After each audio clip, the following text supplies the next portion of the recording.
Olá, eu sou Milena Teixeira, repórter da coluna de Gadelha, do portal Metrópolis. Aqui ao lado está o meu colega, Gustavo Zucchi, e hoje a gente entrevista o presidente da CCJ, da Comissão em Constituição e Justiça da Câmara, o deputado Paulo Aze, do União Brasil. Deputado, muito obrigada por falar com a gente, muito obrigada por falar com a coluna de Gadelha. Eu já começo aqui emendando uma pergunta sobre um tema que tomou noticiário nos últimos dias e que tem sido debatido na Câmara e também no STF. O senhor defendeu publicamente que a Câmara dos Deputados deveria analisar a suspensão das ações contra o deputado Alexandre Ramagem na íntegra, mesmo após o ofício enviado pelo presidente da primeira turma do STF, Cristiano Zanin. Por que essa interpretação, deputado, contrariando aí o STF? Olha, primeiro porque eu entendo que o Supremo Tribunal Federal, ele informa a Câmara. O ofício, inclusive, foi para dar ciência, não foi para determinar nem limitar a atuação e a utilização das prerrogativas regimentais do Parlamento. Eu entendo que o Supremo Tribunal Federal fez uma interpretação da Constituição que, na nossa visão, não é a mais correta. O Supremo, inclusive, não respondeu e não enfrentou de maneira objetiva aquilo que foi tratado na própria Comissão de Constituição e Justiça quando discutiu a matéria e optou pela sustação da ação penal relativamente ao deputado delegado Ramagem. Veja vocês que a grande discussão foram especialmente dois temas. O primeiro, se a ação penal ela abarcava a todos os outros réus, e a segunda, a amplitude de quais penas o deputado Alexandre Ramagem teria a sustação efetivada pela Comissão de Constituição e Justiça. Com relação a todos os atores, a todos os envolvidos na ação penal, a Câmara em nenhum momento foi afirmativa em dizer que aquela decisão estava trancando toda a ação penal. Isso foi uma interpretação dada por alguns deputados e que o Supremo, na decisão que teve, deixou claro que a ação só era relacionada ao deputado, como efetivamente é o que diz a Constituição. Em nenhum momento a decisão da Câmara previa ou disse que estava se trancando toda a ação penal. Agora, o outro tema, e esse nos parece muito caro, foi com relação às penas, ou melhor, o outro tema, que para nós é muito caro, foi com relação a quais crimes o deputado estaria em curso em função da discussão da ocorrência antes ou depois da diplomação. Então, o próprio Supremo ele não respondeu essas questões. O deputado está lá em curso, por exemplo, no crime de atentado ao Estado Democrático de Direito, a tentativa de golpe do Estado. Ora, para se admitir que esses crimes ocorreram antes, não se admite que eles também ocorreram depois. O atentado, por exemplo, a questão relacionada ao atentado, a tentativa de golpe de Estado, ela só se configurou na visão dos próprios, das próprias pessoas e do Ministério Público que fez a denúncia no dia 8 de janeiro. E o governo eleito que poderia sofrer o golpe assumiu em 1º de janeiro. Nesse período, o deputado já estava empossado. Então, como é que não se admite trancar a ação para esse crime, que está claro que ocorreu em 8 de janeiro, quando o deputado já estava investido do mandato?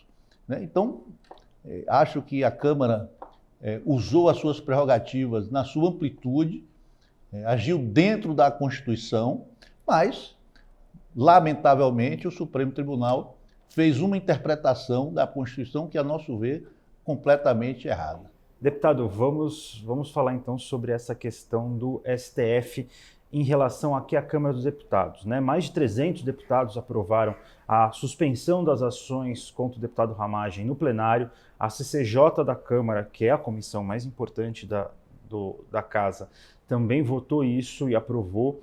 E muitas pessoas falam que isso é apenas mais um capítulo de uma série de conflitos que existem entre o Legislativo e o Supremo Tribunal Federal, com o Supremo Tribunal Federal usurpando algumas das competências aqui da Câmara dos Deputados. O senhor concorda com essas críticas e como que o senhor vê que vão ser os próximos passos dessa crise com a DPF que o presidente Hugo Motta enviou ao Supremo pedindo uma revisão, que pelo menos o plenário da Corte aprecie o caso Ramagem ao invés apenas da primeira turma? Como que o senhor vê os próximos capítulos dessa crise? Olha, ainda em relação a essa questão do deputado delegado Ramagem, me chamou muito a atenção um comentário feito pelo Procurador-Geral da República, Dr. Gonê.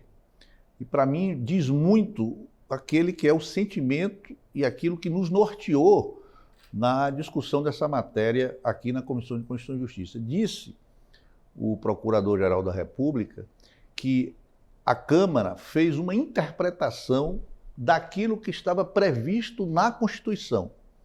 E caberia ao Supremo atender à interpretação dada pela Câmara e não mudar a interpretação, já que a interpretação da Câmara estava dentro daquilo que prevê o texto constitucional, e não mudar a interpretação da Câmara.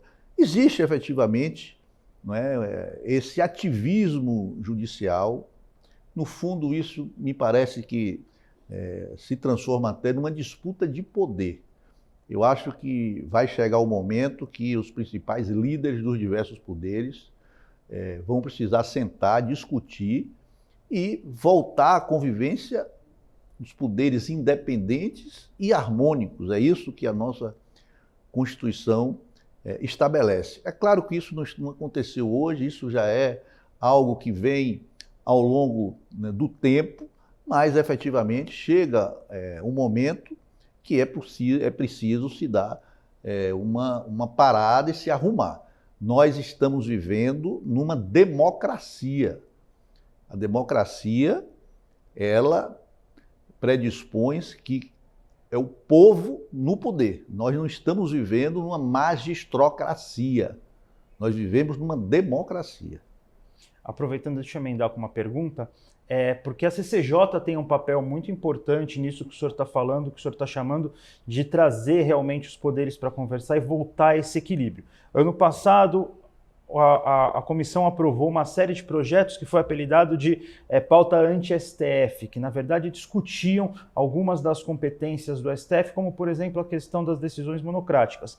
E ainda há a possibilidade da CCJ votar um projeto que inclusive contou com a assinatura do atual presidente da Câmara, Hugo Motta, que trata sobre as prerrogativas dos parlamentares, sobre a proteção aos parlamentares quando eles tem falas, tem votos, etc., reforçando isso. O senhor acha que há espaço nesse ano para continuar com essa pauta de definição entre os poderes, de estabelecer limites entre os poderes, ou o que já foi votado ano passado está bom e agora cabe ao presidente Hugo Motta decidir se as comissões especiais vão ser instaladas ou se isso vai ser direto para o plenário? Olha, eu acho que seguramente a Câmara dos Deputados vai se debruçar por alguma medida que efetivamente esclareça as atribuições e as prerrogativas parlamentares. Não é possível que a gente continue convivendo com interpretações daquilo que está na Constituição. Então, eu acho que vai chegar um momento que a Câmara, o Congresso, vai precisar, sim, discutir e estabelecer, se for o caso, um novo texto constitucional para que as nossas prerrogativas, as nossas atribuições possam estar devidamente claras e que não permita, não é, interpretações ao sabor do momento, ao sabor do vento.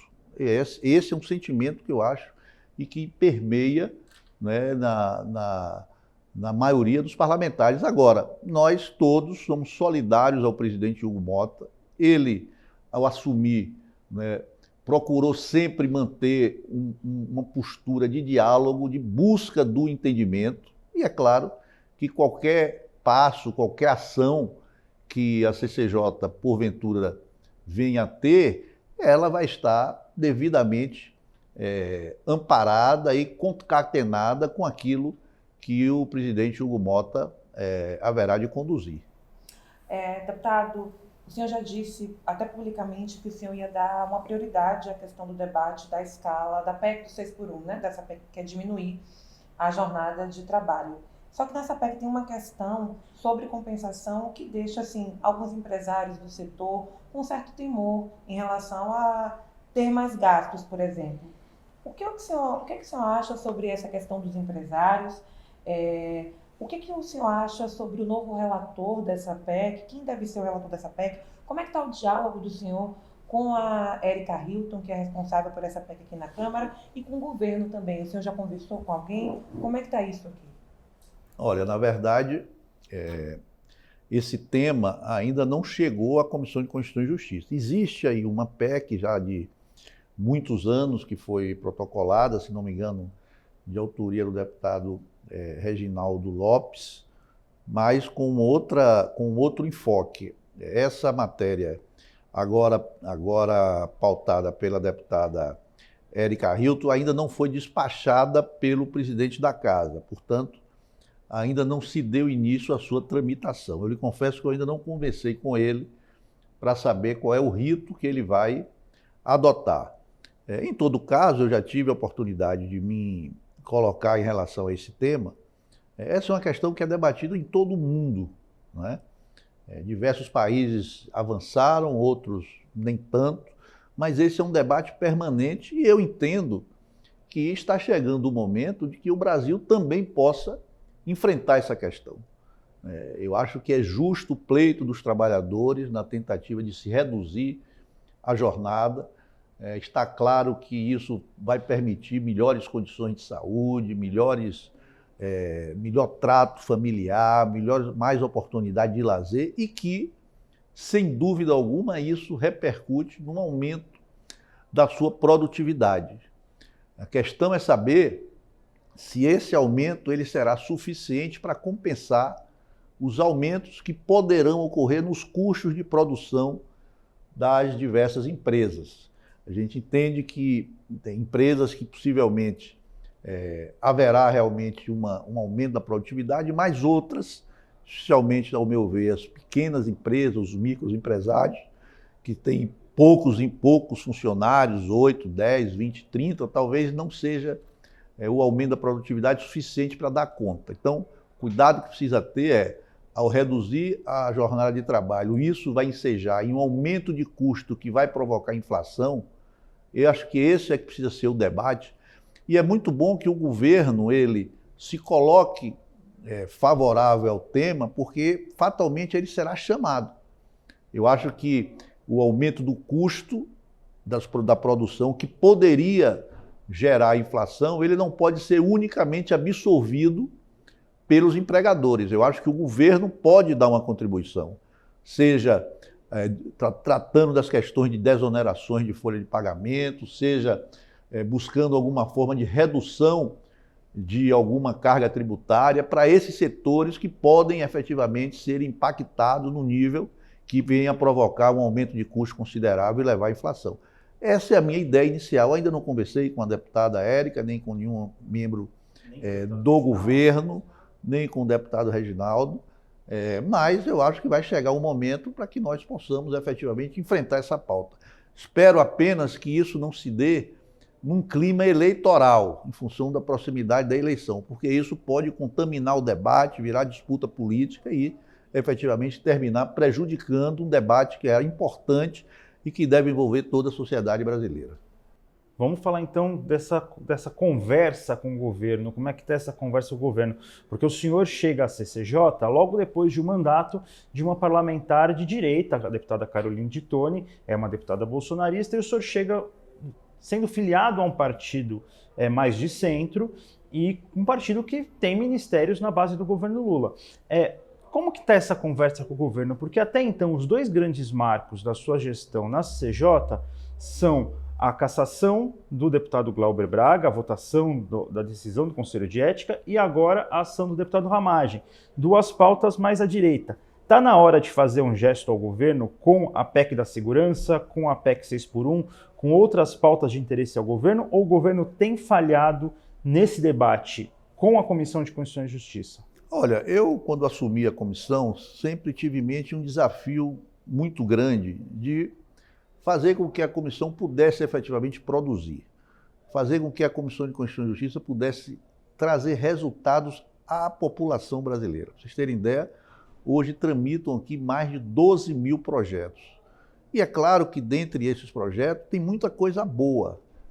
Então, nós precisamos fazer pautas que venham efetivamente trazer benefício à população brasileira. A Comissão de Constituição e Justiça, durante os 2 últimos anos, e aqui não vai nenhum tipo de referência aos ex-presidentes, todos 2 deputados com qualidades, com competência, mas pelo fato de, em 2023, a comissão ter sido presidida por um deputado do PT e, em 2024, por uma deputada do PL, isso fez com que o debate ficasse muito ideologizado e, efetivamente, prejudicando que outras matérias pudessem avançar e serem votadas e serem, em muitos casos, inclusive, virado lei, já que aqui, de 4 matérias, 3 são conclusivas da Câmara, não precisam nem ir ao plenário.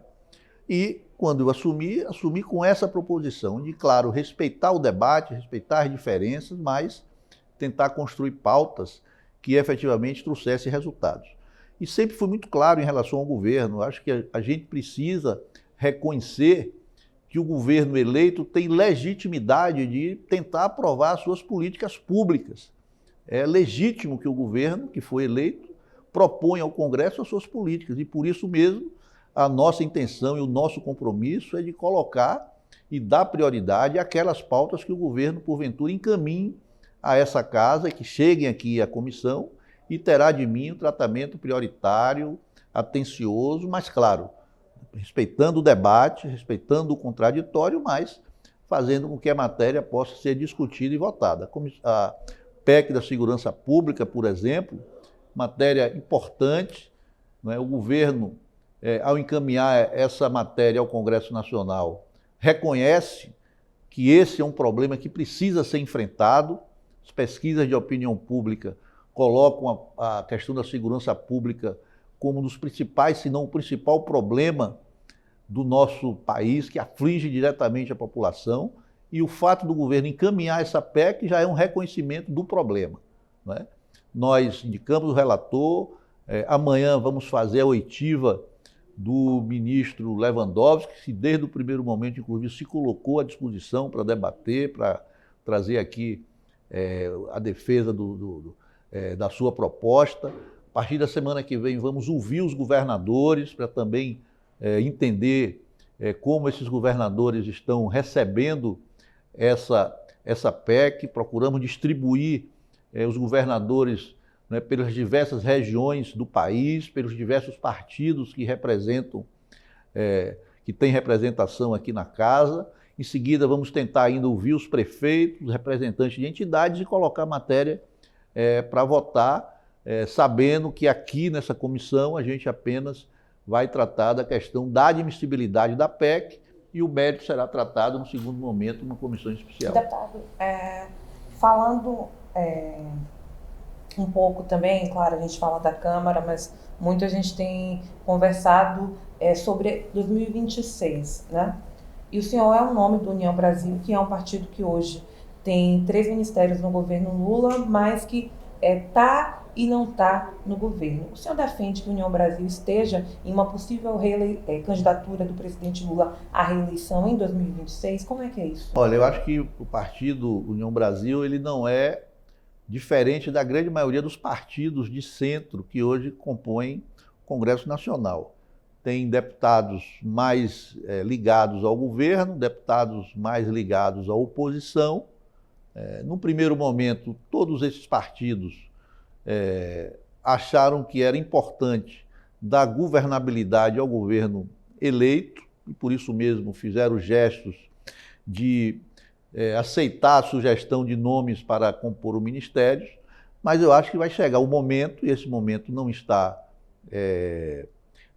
longe do horizonte, de que cada partido precisa efetivamente sentar, discutir e buscar uma unidade interna com relação ao caminho que irá seguir em 2026. Eu, pessoalmente, tenho uma postura que acho que o partido deve se alinhar a uma candidatura de centro-direita, que é a posição, ao meu ver, majoritária dentro do nosso partido. É claro que, mesmo nós temos esse posicionamento ideológico, isso não nos impossibilitou de votar matérias importantes para o governo, especialmente a pauta econômica, o que deu e que possibilitou, inclusive, que o governo pudesse ter as condições para governar. Lá atrás, a PEC da transição e tantas outras matérias, aquela que substituiu o teto de gastos, contou decisivamente com o apoio do nosso partido.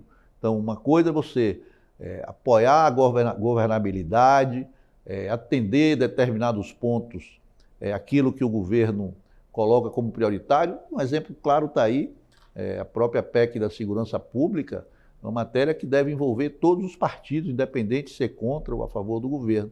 Agora, efetivamente, está chegando a hora que cada partido vai precisar tomar a sua decisão política de qual caminho vai trilhar a partir do próximo ano. O senhor falou uma palavra muito chave nesse governo, que é a questão da governabilidade.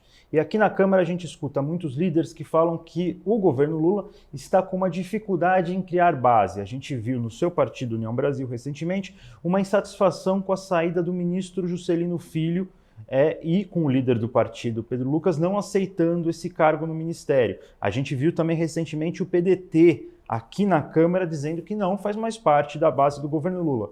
O senhor, como presidente da CCJ, sente que o governo está com dificuldade em criar uma base, especialmente nessa questão das pautas? Agora a gente está falando da PEC da segurança, mas a PEC da segurança entrou de um jeito e vai sair de outro. Inclusive, o próprio relator Mendonça Filho fala nos bastidores que, olha, realmente deve ter mudanças no texto da PEC, tanto na CCJ quanto numa comissão especial. O senhor sente essa dificuldade do governo? Falta capacidade de criar base aqui na Câmara dos Deputados? Olha, primeiro, no que se refere às alterações nas propostas encaminhadas pelo governo, eu acho que é natural que se possa alterar. Isso é próprio do parlamento. Você discutir a matéria e por vezes, emendar, buscar um aperfeiçoamento, eu acho que isso é algo normal, natural, que não se confunde com essa questão da governabilidade, da base do governo.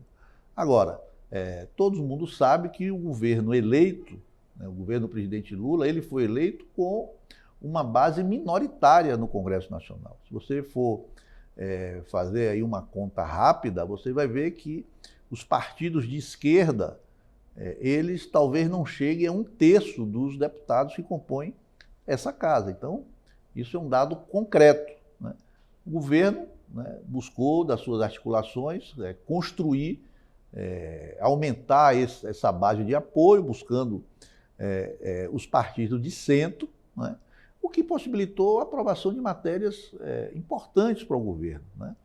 Eu acho que é muito difícil, até o governo passado também enfrentou esse tipo de situação. É muito difícil você construir hoje uma base que esteja disponível para aprovar tudo aquilo que o governo encaminha ao Congresso Nacional. Eu acho que, independente do governo, terá que se debruçar, discutir, né, buscar o caminho do entendimento, do diálogo e da conciliação para que, né, esses projetos efetivamente possam avançar. O governo agora mudou a sua articulação política, né, acho que a ministra Gleisi tem efetivamente condições de dialogar, ela tem uma boa...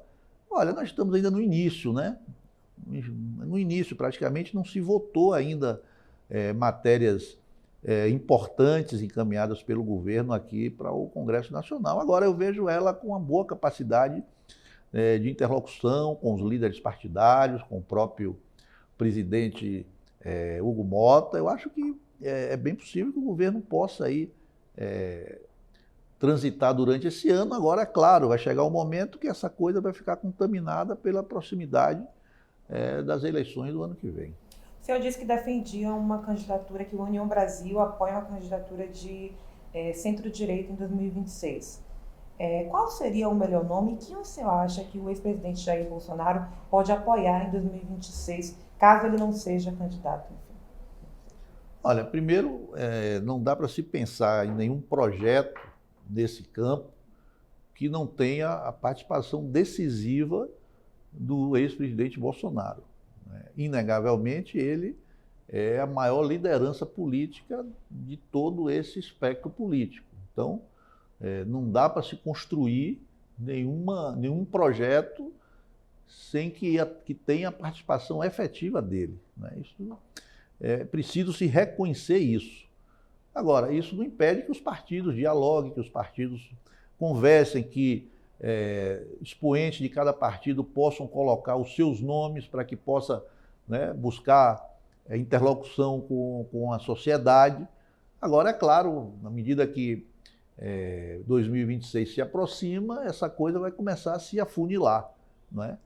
Não dá ainda para você fulanizar. É claro, a União Brasil tem um pré-candidato, uma pessoa que reúne todas as condições de enfrentar essa candidatura e de ser eleito presidente, fazer um grande governo. Ele tem feito e mostrado isso em Goiás, que é o governador Ronaldo Caiado, assim como existem diversos outros nomes em vários outros partidos. Agora, eu acho que nesse primeiro momento, o que se deve fazer é buscar critérios de entendimento, de busca de projeto único, que, como disse, englobe o ex-presidente Bolsonaro e que se construa uma agenda com propostas para o país. Isso é que a gente precisa efetivamente apresentar no próximo ano, e acredito que são essas propostas, essas sinalizações que vão tornar um projeto vitorioso. Só rapidamente, o presidente Jair Bolsonaro chegou a conversar, o ex-presidente Jair Bolsonaro chegou a conversar com o senhor como presidente da CCJ já? Ele pediu alguma pauta específica? O senhor mantém contato com ele? Ou então, se a ala mais ligada a ele tem conversado bem com o senhor e se tem algum projeto de interesse deles que pode aparecer nos próximos meses aí que eles têm pedido nos bastidores? Não tive nenhuma conversa com ele. Converso aqui sempre com o líder do PL, que trata aqui das pautas do partido, mas nada diretamente relacionado ao ex-presidente. Deputado, mas uma perguntinha, a gente finaliza, que hoje é terça-feira e terça-feira os dias são quentes aqui na Câmara dos Deputados, são dias quentes aqui na Câmara. O que o senhor acha sobre o PL da anistia, esse requerimento de urgência, assim, uma avaliação do senhor? Você acha que uma ala que avalia que esse projeto não vai avançar mais, o presidente da Câmara, Hugo Mota, ele tem ali não tem dado muitas respostas aos bolsonaristas? Como é que o senhor avalia a situação do PL da anistia hoje? Esse PL que quer anistiar, para quem está assistindo, para a gente entender, que anistiar as penas dos condenados do 8 de janeiro. Olha, eu entendo que o Congresso Nacional ela é a casa do diálogo e da busca de entendimento e do consenso possível. Essa questão relacionada à anistia, ela tem dominado essa pauta do Congresso Nacional e, de alguma forma, inviabilizado que outros temas importantes para a nossa sociedade possam avançar. Eu acho que os líderes partidários, os próprios presidentes da Câmara e do Senado precisam buscar uma solução para que esse tema possa ser vencido.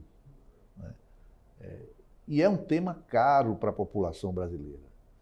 Se não fosse caro, não teria tido a maioria das assinaturas dos deputados. Os deputados sentem isso nas ruas, as pessoas consideram que existe um exagero naquelas penas que foram colocadas pelo Supremo Tribunal Federal, que colocaram praticamente todos numa mesma avaliação, pessoas que chegaram às vésperas ou até no dia para participar de uma manifestação, tendo o mesmo tratamento daqueles que, em tese, teriam sido os organizadores, os planejadores, os financiadores daquela ação.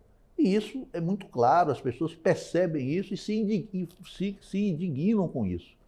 E é por isso que eu acho, né, que ou o caminho da anistia ou um outro caminho é preciso que efetivamente seja dado para que nós possamos, né, vencer essa pauta e buscar discutir tantas outras matérias que estão aí à espera de um posicionamento do Congresso Nacional. Só rapidamente, voltando para a CCJ, o senhor tem agora até o final do ano como presidente da CCJ, a gente tem aí um mês e pouco antes do recesso no meio do ano, e depois mais alguns meses antes do recesso do final do ano. O que a gente pode esperar da CCJ nesse resto de 2025? Quais são as prioridades que o senhor vê para a CCJ? Quais são os projetos? Alguma coisa que a gente ainda não está no radar pode ser votado? Olha, como eu disse, né, nós temos aqui só nesse momento mais de 12 mil proposições que aqui tramitam. E a gente tem a clareza de que muitas delas são matérias que são importantes, que mexem no dia a dia das pessoas, que podem contribuir para a melhoria da qualidade de vida da população. E é isso que nós aqui vamos procurar enfrentar e procurar entregar, né? O nosso objetivo é esse, nós não estamos aqui para representar grupos específicos ou defendendo interesses específicos. O interesse aqui que nos guiará são as matérias que efetivamente possam trazer melhorias para a população brasileira, que nos cobram a cada momento nas ruas, nas redes sociais, e a gente, tendo a responsabilidade, né, de dirigir uma comissão de tamanha importância, tem que dar a nossa contribuição para que, né, a Comissão de Constituição e Justiça, que é protagonista de todo esse processo, como disse, diversas matérias, uma vez aqui aprovadas, não precisam nem ir ao plenário, precisa efetivamente dar a sua contribuição, não é? E valorizar, inclusive, as iniciativas dos deputados, né, que são demandados nas ruas, que conhecem os problemas da população e que vêm aqui sugerir, né, matérias e projetos que possam mudar para melhor a vida do povo brasileiro. Obrigada pela nossa audiência. Nós entrevistamos o presidente da CCJ, o deputado Paulo Aze, do União Brasil da Bahia. Obrigada, deputado.